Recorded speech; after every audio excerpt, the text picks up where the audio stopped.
The people of Stockholm, Scandinavia as a whole really, have always been labeled as antisocial, cold, or distant by a lot of non-native Scandinavians. Having lived in Stockholm for a good half of my life, I've also experienced my own fair share of antisocialness, as some might say it. And for that, I have to blame a specific law in Sweden. Not a written one, but something definitely deeply embedded in Swedish society. Jante's law, or the Swedish pronunciation of it being Jantelagen. The Law of Jante is a fictional code of conduct coined by the Danish-Norwegian author Aksel Sandemose in his 1933 book, A Fugitive Crosses His Tracks. The book portrays a small fictional town of Jante, where everyone knows everyone. There are 10 rules in the law as specified by Sandemose, all of them along the lines of you are not special and you shouldn't think that way either. The 10 rules being, you're not to think you're anyone special. You're not to think you're as good as we are. You are not to think you are smarter than we are. You're not to imagine yourself better than we are. You're not to think that you know more than we do. You're not to think you're more important than we are. You're not to think you're good at anything. You're not to laugh at us. You're not to think anyone cares about you. You're not to think you can teach us anything. What's fascinating about this book is that Sandemose himself allegedly wrote in 1955 that many people have recognized Jante as their own hometown. Sandemose made no claims in having to invented the rules, but simply made an effort to write what's been going on in the Danish-Norwegian psyche that's been plaguing the society for centuries. Although intended as criticism to society in general, some critics in the 1990s argued that Sandemose had shifted to refer to personal criticism of people who wanted to break out of their social groups and reach higher in life. It's obvious that the Law of Jante is an incredibly complex social structure. Much more complex than I could explain in a YouTube video. But I am interested to see how it affects the people of Stockholm, my own hometown. I believe that because of this mentality, Sweden, or Scandinavia as a whole, will never realize the true potential of the ever-growing underground scene, whether it be Sweden, Scandinavia, America, or the UK. I can share my thoughts on that later, but I'm interested to see what the people of my own hometown, Stockholm, think of Jante's law, or Jantelagen. Would you say that Jantelagen kills creativity? Yes. Why? Because it presses you down as human. It's a law that you tell you are nothing. Do you think that Jantelagen kills creativity? I think for sure. Are you familiar with a law called Jantelagen? Oh yes, I'm very familiar with it. How would you explain Jantelagen? It's like being invited to a party and not being able to talk to anybody at all, and just like staring at people. Could you explain what Jantelagen is? No.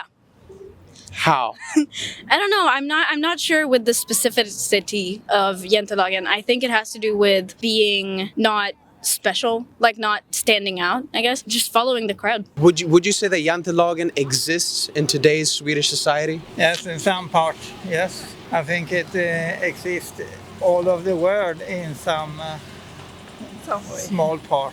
Do you think Jantelagen kills creativity? I think yes, because when you want to do something good, you need to feel you can be better. When somebody tells you, or this is the society's message, you cannot be better than other, it really kills the competition. So nobody can be better than the other. So everybody's the same. Thank you. Would you claim that Jantelagen kills creativity? Definitely. How?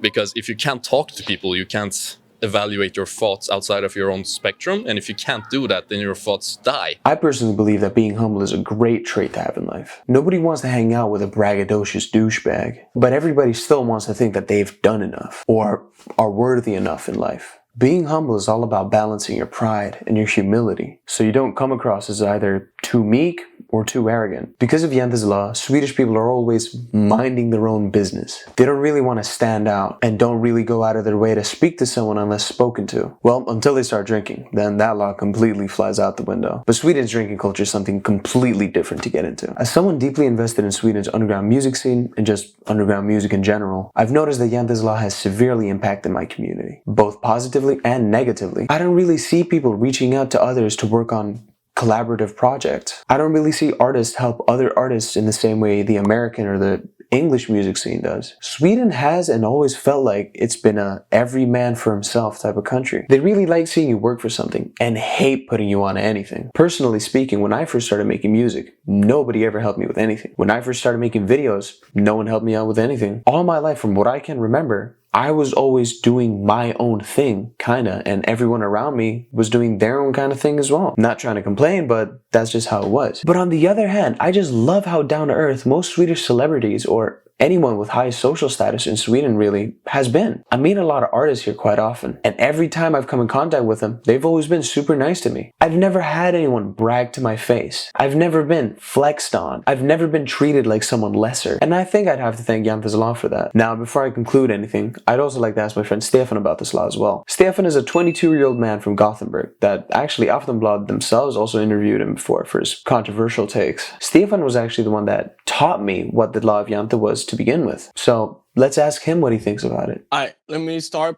off by saying this. I love Sweden, I love Swedish people, but y'all are way too comfortable staying in your own lane. Whenever I go into a social setting, it's like the town of Jante. I know so many artists that really want to make like songs with bigger artists, like want to collab with them, make beats for them, but they're so afraid to even ask them because they think, oh, who am I to think I'm special and to be able to do a collab with this person? Who am I to think I'm more important than some other person that wanted to collab with them? And that really brings the underground down because people are too afraid to ask for collabs with bigger artists. And I feel like it's a theme in Sweden's social culture to be afraid of standing out or being someone special or being someone more important than anyone else. Seagull is the biggest person in the underground right now that doesn't follow Jantelagen. So I feel like it's safe to say Jantelagen is still incredibly prominent in today's time. But I feel like the new generation of Swedes, the Gen Zs and the Gen Alphas, don't really follow Jante's law anymore. Instead, they do something called being lagom, which means not doing too much. So instead of following those 10 rules, they instead follow one. I personally heavily dislike Jantelagen, and although I might get some weird looks, whether it's because of the way I express myself, the music I make, or the hobbies I partake in, I'm actually willing to be looked at negatively by the crowd that follows these so-called laws. Because however cliche this sounds like, life is way too short to be worrying about what everyone thinks of you. Live your life, let loose a little bit, and honestly, all it takes is one person to really change anything. Basically, just be yourself.